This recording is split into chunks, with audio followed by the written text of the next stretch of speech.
అటు చూడు అందాల రామచిలకని, చూస్తోంది నిన్నేదో అడుగుదామని, నీ పలుకు తనకి నేర్పవాని.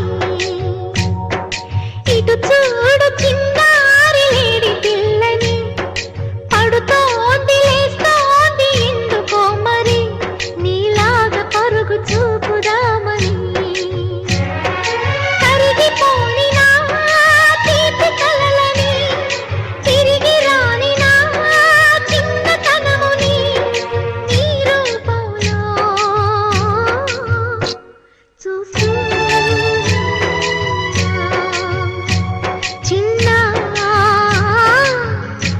చిరు నవ్వుల చిన్న కన్నా